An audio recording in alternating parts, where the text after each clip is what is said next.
Hello, Sharif here. And today I want to talk to you about the wave again. And this time I want to talk about something that can happen, we could be experiencing something that right now seems very subtle, but could be getting a lot worse in the next couple of weeks or so. And this has to do with our ability to process a common reality. Um, One of the definitions we have of sanity is people who are able to um, share their reality, share the way that they see the world with others, and to function together with others for the common good. I've been seeing, and I don't know about you, but or you in your area, but I've been seeing more and more people who are not able to function in society. There is no society in which they can function.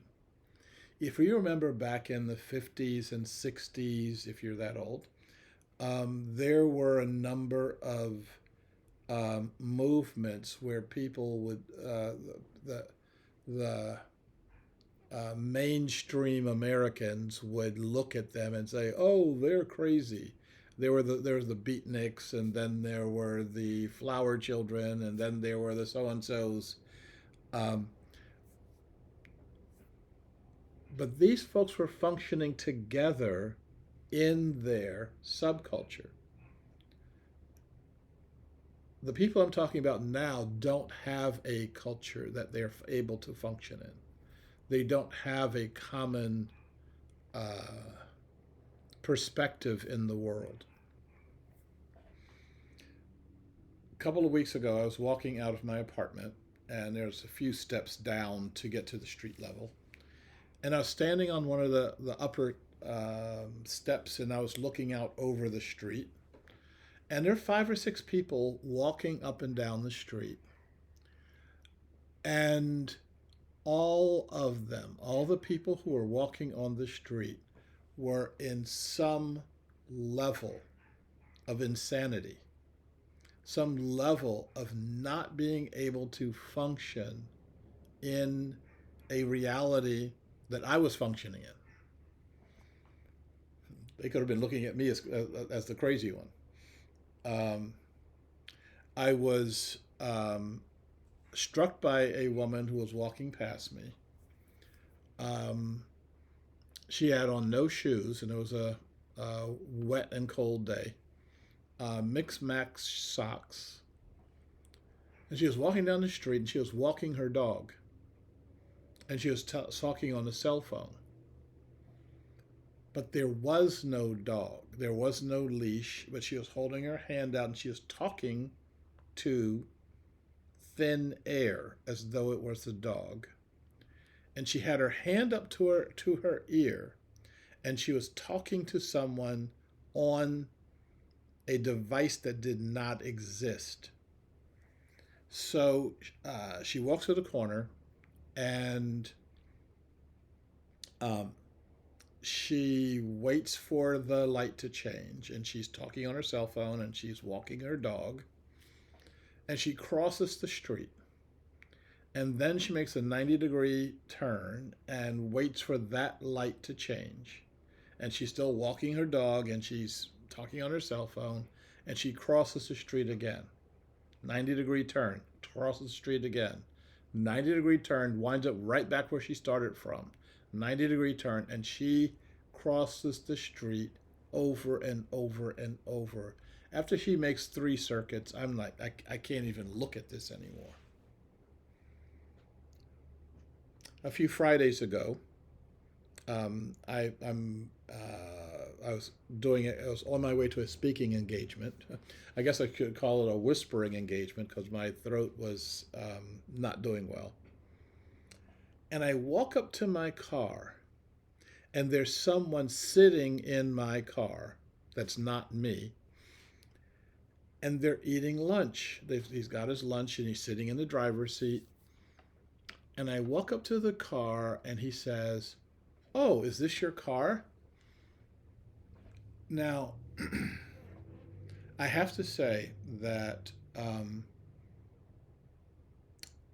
I, I've taken a vow of nonviolence, and I try to be a nonviolent in thought, in deed, and in spirit.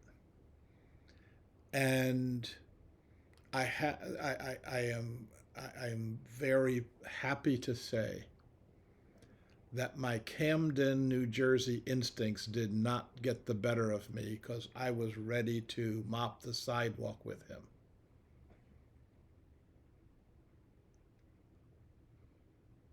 I was encouraged by the Dalai Lama because the night before I had been watching.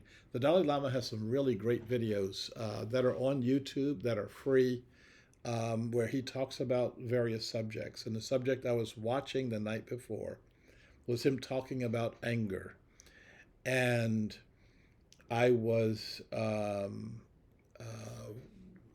channeling my inner Dalai Lama to keep from um, convincing this guy he had gotten into the wrong car.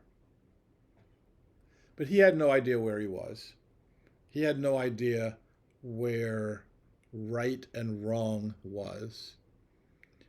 I mean, this is broad daylight. He's not, it wasn't like he broke my window and then stole something and then left. He broke my window to sit in the car and have his lunch. And so a friend of mine who runs a store was saying how someone broke into the store, um, and he, the person shows up on the video. I mean, they're not trying to hide from the security cameras. And the police say, "Yeah, we know who that guy is. He breaks into anything and everything, and he's not part of this society. We can take him in, we can lock him up, but then we have to release him, and he'll go and do it again." It seems to me that this is increasing. And it seems to me that there has to be some way for us to um, respond to this. We have no societal response to this. I believe that this is a sign not of mental illness. This is not mental illness.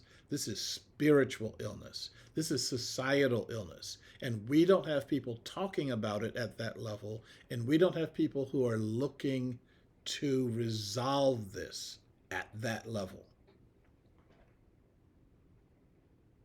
We, my concept of this is that um, decades ago we had this big electromagnet for our culture, and you turn an electromagnet on and people know how to behave, they know how to fit.